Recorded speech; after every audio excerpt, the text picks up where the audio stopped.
मेरे प्यारे बच्चों, हिंदी वागधारा चैनल में आज आपको पुनः स्वागत है। इस उम्मीद और अपेक्षा के साथ कि आप अपनी तैयारी में पूरी शिद्दत से लगे होंगे और ये अभ्यास श्रृंखलाएँ जो आप हल कर रहे हैं आपकी परीक्षाओं में चार चाँद लगाएंगी। यदि आप इसको अंत तक देखते हैं तो शायद कोई ऐसा प्रश्न ना मिले जो आपकी परीक्षा में ना मिले। अगर आप कई अभ्यास श्रृंखलाओं को हल करते हैं तो उम्मीद करते हैं कि आप अपनी तैयारी में पूरी शिद्दत से लगे होंगे। तो अगले अभ्यास श्रृंखला की शुरुआत हम आइए आज अपने पहले प्रश्न से करते हैं। प्रश्न नंबर 1 हमारा पराश्रित वर्ण है। विकल्प ए है स्वर, विकल्प बी व्यंजन, विकल्प सी दोनों, विकल्प डी कोई नहीं। जैसा हम जानते हैं व्यंजन का उच्चारण बिना स्वर की सहायता से नहीं होता, इसलिए व्यंजन को पराश्रित वर्ण में गिना जाता है। विकल्प बी हमारा सही हो जाएगा। अगला प्रश्न है प्रश्न नंबर 2, हिंदी के प्रथम कवि हैं। ए पुष्पदंत, बी सराहपा, सी स्वयंभू, डी विद्यापति। तो हम जानते हैं सराहपा या सराहपात को हम प्रथम कवि के रूप में मानते हैं, इसलिए विकल्प भी हमारा सही हो जाएगा। प्रश्न नंबर 3, हिंदू मुस्लिम संस्कृत के प्रतिनिधि कवि। ए स्वयंभू, बी विद्यापति, सी जगनेक, डी अमीर खुसरो। तो हिंदू मुस्लिम संस्कृत के प्रतिनिधि कवि अमीर खुसरो जी को माना जाता है, इसलिए विकल्प डी हमारा सही हो जाएगा। अगला प्रश्न, गत, गमन और दान में कौन सा उपसर्ग जोड़ने पर विलोम शब्द बनेगा। विकल्प ए आ, विकल्प बी बा, विकल्प बी बड़ा, विकल्प सी प्रा, विकल्प डी को। तो जैसा हम जानते हैं इन शब्दों में आ जोड़ने पर इसका विलोम बनता है। गत गया हुआ, आगत आया हुआ, गमन गया हुआ, आगमन आना, गमन जाना, आगमन आना, और दान माने देना, आदान माने लेना। तो इसलिए विकल्प भी हमारा सही हो जाएगा। अगला प्रश्न है शुद्ध शब्द है हनुमान, भाग्यवान, दुस्साध्य, सिरोपीड़ा। तो हम जानते हैं हनुमान, भाग्यवान, इसमें हलंत लगेगा, हलंत नहीं है ना में और ना में, इसलिए अशुद्ध है। दुस्साध्य ये सही है, चाहे दुस्साध्य कहें चाहे दुस्साध्य कहें दोनों सही है, इसलिए विकल्प सी हमारा शुद्ध शब्द है। डी पूछ रहा है सिरोपीड़ा, नहीं, अशुद्ध शब्द इसमें पूछा गया है भूलवश। शुद्ध शब्द पूछा गया है, हनुमान अशुद्ध है, भाग्यवान अशुद्ध है। हाँ, डी सिरोपीड़ा। तो जैसा हम जानते हैं विसर्ग के बाद काखा पाफा आए तो विसर्ग का विसर्ग ही रहता है। अगर ये सिरोपीड़ा की जगह सिरा पीड़ा होता तो ये भी सही होता, इसलिए जो है ये भी अशुद्ध है। और हनुमान और भाग्यवान में यदि नाम में दोनों में हलंत होता तो ये दोनों सही होते। प्रश्न नंबर 6, राजा का विलोम है। ए रानी, बी रंक, सी शासक, डी शासित। तो इसमें दो विलोम हमें दिख रहा है, रानी लिंग के आधार पर और रंक जो है मूल विलोम स्वतंत्र विलोम है, इसलिए हमारा बी विकल्प सही होगा। जब हमें मूल विलोम मिले तो हम लिंग को वरीयता नहीं देंगे, इसलिए विकल्प भी हमारा सही हो जाएगा। प्रश्न नंबर 7, वह विद्यालय पहुंच गया रेखांकित में क्रिया है। पहुंच गया रेखांकित में दो क्रियाएं एक साथ आई हैं, पहुंच और गया, इसलिए जो है हमारा संयुक्त क्रिया विकल्प सी सही हो जाएगा। प्रश्न नंबर 8, कृपण में या प्रत्यय का योग होने पर शब्द निर्माण होगा। कृपण, कृपाण, कार्पण, कृपाण। तो कृपण में या प्रत्यय जोड़ते हैं तो री का आर हो जाता है शुरू में वृद्धि होकर के, इसलिए विकल्प सी हमारा सही हो जाएगा, कार्पण। प्रश्न नंबर 9, किस शब्द में एक प्रत्यय नहीं है। पारलौकिक, परलोक में एक करने पर पारलौकिक बना है। धार्मिक में धर्म में एक जोड़ने पर धार्मिक बना है। सी में बुद्ध में एक जोड़ने पर बौद्धिक बना है। डी में अति प्लस अधिक, इसमें हमारा एक प्रत्यय नहीं है, इसलिए विकल्प डी हमारा सही हो जाएगा। ईश्वर के सहारे अनिश्चित आय।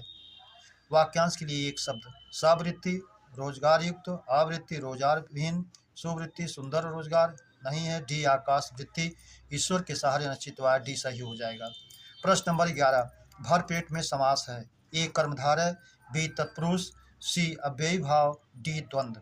भरपेट जैसे हम जानते हैं यदि संज्ञा विशेषण आदि के पहले उपसर्ग या आए निपात आए तो अव्ययी भाव में हो जाता है, तो इसलिए भरपेट में भर निपात के रूप में आया है, इसलिए हमारा अव्ययी भाव में जाएगा, विकल्प सी सही हो जाएगा। अटल का विलोम है। ए ढुलमुल, बी डावाडोल, सी दोनों। तो इसका विलोम दोनों होगा, इसलिए विकल्प सी सही हो जाएगा। कोई नहीं से कोई मतलब नहीं। प्रश्न नंबर 13, अशुद्ध वर्तनी वाला शब्द है। चमत्कारिक, ए आनुवंशिक, बी चमत्कारिक, सी प्रस्तुतिकरण, डी काठिन्य।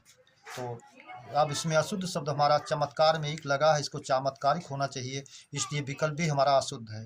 प्रश्न नंबर 14, विभा प्रथम श्रेणी में उत्तीर्ण हुई है में विशेषण है। आवृत्तिवाचक, बी क्रमवाचक, सी समुदायवाचक, डी गणनावाचक। प्रथम श्रेणी में क्रम को दर्शाया गया है, प्रथम द्वितीय तृतीय, इसलिए विकल्प भी हमारा सही हो जाएगा, क्रमवाचक। प्रश्न नंबर 15, छात्र छात्र समश्रुत भिन्नार्थक शब्द का अर्थ है। विकल्प ए विद्यार्थी, छाता नहीं है, विद्यार्थी छत्री संबंधित, तो छात्र का विद्यार्थी और छात्र का छत्री संबंधी, इसलिए विकल्प भी सही हो जाएगा। सी विद्यार्थी छत्र नहीं है, विद्यार्थी रक्षक, ए भी नहीं है। प्रश्न नंबर 16, छंदहीन रचना होती है। ए गद्य, बी पद्य, सी दोनों, डी कोई नहीं।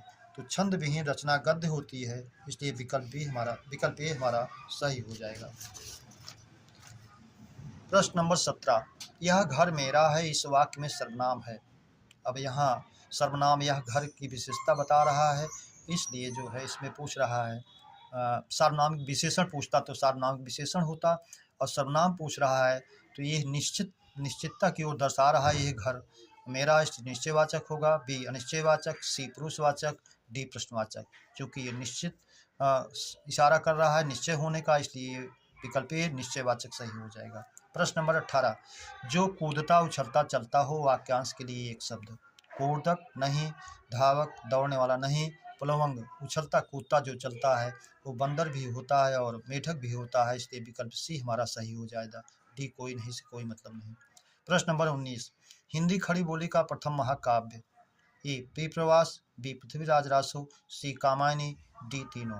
जैसा कि हम जानते हैं हिंदी खड़ी बोली का प्रथम महाकाव्य प्रिप्रवास, जिसको अयोध्या सिंह उपाध्याय हरिओद ने लिखा है, इसलिए विकल्प ए हमारा सही हो जाएगा। कुआं खोदा गया, इस वाक्य में वाच्य है। ए कर्तृवाच्य, बी कर्मवाच्य, सी भाववाच्य, डी कोई नहीं। इसमें कर्ता अप्रत्यक्ष है और क्रिया का प्रभाव कर्म पर पड़ रहा है, इसलिए विकल्प बी कर्मवाच्य हमारा सही हो जाएगा। प्रेमचंद्र का प्रथम उपन्यास है। प्रेमालय, बी प्रेमा, सी गवन, डी गोदान। तो हम जानते हैं प्रेमचंद का प्रथम उपन्यास प्रेमा है, इसलिए विकल्प भी हमारा सही हो जाएगा। ईहा का पर्याय है कामना, बी वांछा, सी ईप्सा, डी सभी। ईहा माने इच्छा होती है, तो इसलिए हमारे वहाँ कामना, वांछा और ईप्सा तीनों सही हैं, इसलिए विकल्प डी हमारा सही हो जाएगा। अशुद्ध पर्याय युग्म है। ए जड़ स्थावर, जड़ और स्थावर जो ठहराव में रहते हैं वही स्थावर उसी का पर्याय है, इसलिए सही है। चेतन जिसमें चेतना होती है, गतिशील होती है, और जंगम वो भी जाने वाले हैं, गतिशील हैं, इसलिए ये भी सही है। सी उत्कृष्ट निकृष्ट, ये विलोम दिया गया है, इसलिए ये अशुद्ध है, सभी से कोई मतलब नहीं। प्रश्न नंबर 24, मुक्तक छंद के प्रथम प्रयोगकर्ता हैं। सूर्यकांत त्रिपाठी निराला, बी जयशंकर प्रसाद, सी महादेवी वर्मा, डी सुमित्रा नंदन पंत। तो मुक्तक छंद के प्रथम प्रयोगकर्ता सूर्यकांत त्रिपाठी निराला जी हैं, इसलिए विकल्प भी हमारा सही। प्रश्न नंबर 25, काव्य की आत्मा या प्राण तत्व किसे कहा गया है। ए छंद, बी अलंकार, सी रस, डी व्याकरण। तो काव्य की आत्मा को रस कहा गया है, रस को कहा गया, इसलिए विकल्प सी हमारा सही हो जाएगा। आज का अर्थ नहीं है जिसका जन्म ना हो, ब्रह्मा विष्णु शिव, ये भी सही है, ये भी सही है। दशरथ के पिता, ये भी सही है, सभी तीनों शर्त हैं, इसलिए नहीं यहाँ गलत आया है। आज का अर्थ है होना चाहिए, तो इसलिए विकल्प डी हमारा सभी सही हो जाएगा। प्रश्न नंबर 27, बिहारी किस रस के सिद्धस्थ कवि हैं। ए करुण रस, बी श्रृंगार रस, सी वीर रस, डी रौद्र रस। तो बिहारी श्रृंगार रस के सिद्धस्थ कवि हैं, इसलिए विकल्प भी हमारा सही हो जाएगा। प्रश्न नंबर 28, वृकोदर पर्याय है। ए अर्जुन का, बी भीम का, सी नकुल का, डी सहदेव का। तो वृक्क के समान, भेड़िए के समान उदर है, जिसका वृक्क का दो अर्थ होता है, भेड़िया भी होता है, जठराग्नि भी होता है। तो जिसके पेट में हर समय जठराग्नि प्रज्वलित रहे वो भीम माने गए, इसलिए विकल्प भी हमारा सही हो जाएगा। किसने 11वें रस भक्ति रस को मान्यता दी? रूप गोस्वामी, भरत मुनि, विश्वनाथ, मम्मट।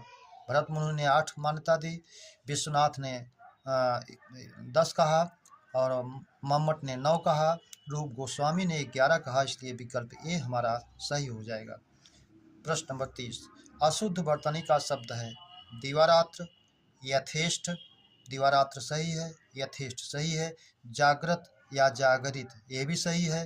चक्षु रोग, ये चक्षु रोग होता तो ये भी सही होता, इसलिए विकल्प डी हमारा अशुद्ध है।